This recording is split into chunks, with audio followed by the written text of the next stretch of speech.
show, cosmetic dentist, Dr. Robert Stafford. How you doing, Doc? Great. Good to see you again. Dr. Robert Stafford is a cosmetic dentist. He's one of only 5, I believe, in Oregon that has passed all that accreditation. He absolutely knows what he's talking about when it comes to smile makeovers. You know, making your mouth look good. Making your mouth look like the mouth you've always dreamt of. Because think of your mouth as like maybe the front door to your house. Well, if you don't have a nice front door on your head, the rest of you, who cares what it looks like? Right? Your head door. Sure. So talk to me about a smile makeover. Somebody comes into your office and they're just not happy with their smile for one reason or another. Yeah. What's the first thing you do? That's a good question. And it's important to think about that whole process, because a lot of times we have people who come in who spent good money getting a smile makeover, and for one reason or another, they're disappointed with how it turned out. Because, am I right, just basically any dentist can say they do cosmetic dentistry. Is that accurate? Exactly right. But they have not gone through the training that an actual cosmetic dentist has. There is no formal specialty in dentistry for cosmetic dentistry. So that's why the AACD accreditation is just one way that you can tell if someone has additional training and experience. And how many more years of training was it for you? It was a lot. Years and years and It years. took me a long time, okay? Some people do it very quickly. All right. But it's quite a process, and it took me actually longer than it took me to get through dental school. Wow. So, Jeez. so you know, if someone is accredited with the American Academy of Cosmetic Dentistry, then they do have the credentials that show that they have the additional training and experience to do it. Okay. But to answer your first question, the process in our office is a 4-step process, and the first thing is just a really, really thorough interview. The way I like to describe it, it's like if if you had someone out to do a kitchen remodel, okay, and they come into the house, you wouldn't expect them to say, "Mitch, this is what you need to do your kitchen." Right. They would say, "What do you want?" Yeah, what do you want? Well, do you have kids? How long are you planning to stay in the house? Do you do entertaining? What do you want to do with the kitchen? What kind of style do you like? So there'd be an interview process that goes first. And it's the same thing. When we're going to do a smile design, the question is, what do you like and what do you not like about your smile? And what have you thought about wanting to change? So the first thing is spend just a lot of time chatting, because what we find out is the more time we spend up at the front end finding exactly what somebody wants, the more likely I'm going to be able to satisfy those needs. And so it's not just me coming and say, "Oh, hey, here's what you need to make you smile great." It's like, what do you want to change? Because it may be something very small, or it might be something very comprehensive. And I don't know that until you and I talk. Do you ever have clients bring in pictures Absolutely. of celebrities or people they want to smile that looks like that? We say, forget it. Great. Not going to happen. In most cases, can you get pretty close? I can make your teeth look like that. The rest, of that's you. right. You're We on have your other own. specialists for that. Our guest is cosmetics dentist, Dr. Robert Stafford. So you mentioned that you often see patients that have had a smile makeover from another dental office and they're not happy with it. Right.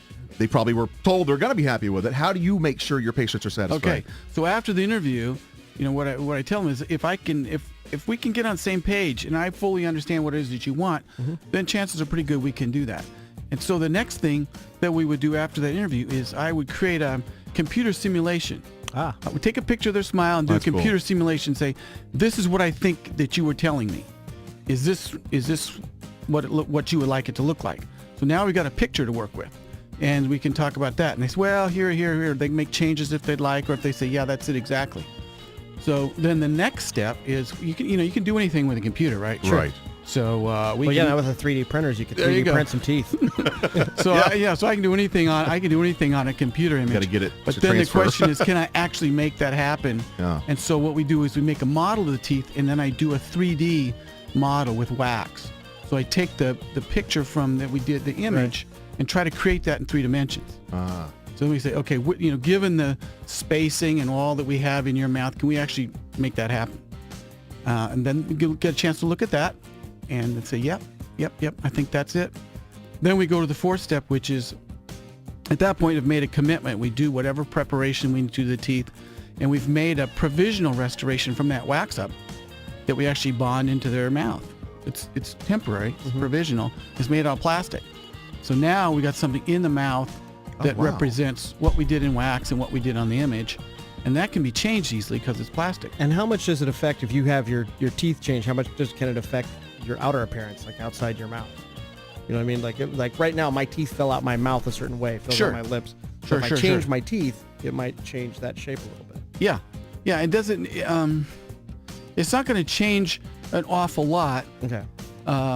It'll change the appearance of how it looks within your smile, you know? Right, But when it's you not, open your mouth, hopefully it's not going to change a whole lot the way your lips hang and the way that Okay. all happens, or it's awkward. Or you've done it wrong. I would Yeah, think. and that's one of the things that's one of the things we do with that provisional restoration is actually, can you talk with this? You know, can you eat with this? Can you Right. smile? Does it feel comfortable? Can you get used to this? You now have a lisp. And how long do they have? Do you have a lisp? Do you have a whistle? Right. How long do they have that in the provisional As restoration? long as they want. I've had people who've had it as much as a year Oh my because gosh. they keep well, a little bit here, a Tweak little bit here, there. tweak there. Can we do that? You know, so we want to get that perfect so that someone says, "Yep, that's it." And the actual process is a combination, I'm guessing, in most cases, of veneers, whitening. What else would be involved? That wax from those like The teeth, lips the you lips, put- the yeah. wax lips. Yeah, the Billy Bob teeth. Yeah, you the can Billy get Bob those, teeth. Yeah, that's always funny. It could be a full coverage crown, maybe on a tooth that goes all the way around. It could be a veneer. It could be changing the position of the gums. Could be realigning teeth. So there's lots of things that that could be part of that process. But what we want to avoid is that, that movie plastic surgery syndrome Right. where you're all wrapped with gauze and Yeah. and everybody's waiting for the moment Right. when you unwrap the face Right. and they see it for the first time.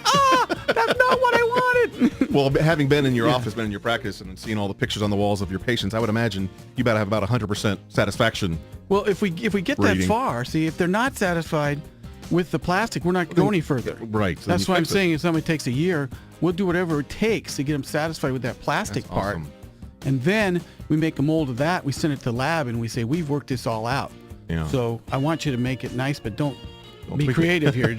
Just copy this because we've worked it out. And so then when it comes back and we put the final ones in, they go, yep, that's it. Fantastic. Cool. Well, if you're ready to make your smile the absolute best it possibly can be, you need to see our friend, Dr. Robert Stafford. His office is located in Happy Valley. You can find him online at staffordsmiles.net. Always a pleasure. Thank you, sir. You bet. Take care.